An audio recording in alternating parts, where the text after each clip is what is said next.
은행권 가계대출 잔액이 가장 많은 국민은행이 갈아타기와 다주택자 주담대를 중단합니다. 최근 가계대출 인상을 막기 위한 금리 인상을 시행하고 있지만 큰 효과를 내지 못하면서 주택담보대출 중단이라는 특단의 조치를 꺼내들었습니다. 금융권에서는 다른 은행들도 국민은행과 비슷한 조치에 나설 것으로 보고 있습니다. 금융권에 따르면 국민은행이 7월 29일부터 한시적으로 다른 은행으로부터 주담대를 국민은행으로 갈아타는 타행 대환용도 주담대를 제한합니다. 또 다주택자들에게도 주택 구입을 위한 주담대를 허용하지 않기로 했습니다. 국민은행은 주담대 금리도 추가로 0.2% 인상할 방침입니다. 최근 들어서만 한 달에 세 번째 금리 인상 결정입니다. 국민은행은 실수요자 위주의 실제 소요자금 내 자금 지원 강화를 위해서 가계대출 운용 기준을 조정하기로 했다고 밝혔습니다.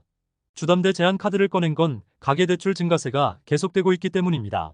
국내 5대 은행 가계대출 잔액이 최근 712조 1,841억 원으로 한 달 만에 5조 3천억 이상 급증하고 있습니다.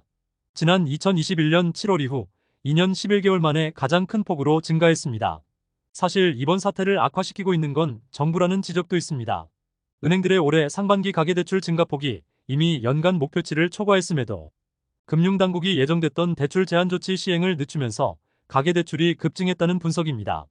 또 7월로 예정된 DSR 2단계 시행을 갑자기 9월로 미룬 것도 상당한 영향을 미쳤습니다. 이미 집값이 대출받지 않으면 살 수 없는 수준으로 폭등한 상황에서 대출 한도가 점점 감소한다는 불안감을 자극하면서 막차 수요를 더 부채질하고 있습니다. 현재 저축은행 상황도 심상치 않습니다. 금융당국의 압박으로 연체율 관리가 핵심 사안으로 떠오르면서 저축은행들이 서민대출의 문턱을 빠르게 높이고 있습니다. 불확실성이 커지면서 서민들에게 대출을 내어줄 여유가 없다는 분석입니다.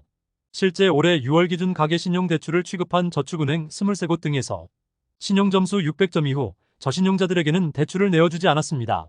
저축은행 관계자는 연체율이 8%대로 높은 수준을 유지하면서 신규 대출 확대보다는 건전성 지표를 관리하는 게 먼저라며 저신용자 대출은 부실 우려가 크기 때문에 늘리기가 어렵다고 전했습니다. 문제는 저축은행에서 외면받은 저신용자들이 불법 사금융으로 몰릴 가능성이 높습니다. 지난해 제3금융인 대부업체에서 불법 사금융으로 이동한 저신용자가 최대 9만 1천 명으로 이들이 불법 사금융에서 조달한 금액이 최대 1조 4,300억 원에 달하고 있습니다. 불확실성이 커진 국내 경제 상황에 갈수록 시한폭탄 같은 리스크가 확대되고 있습니다. 지금까지 잼스톤TV였습니다. 오늘 영상 도움되셨으면 구독과 좋아요 부탁드립니다. 시청해주셔서 감사합니다.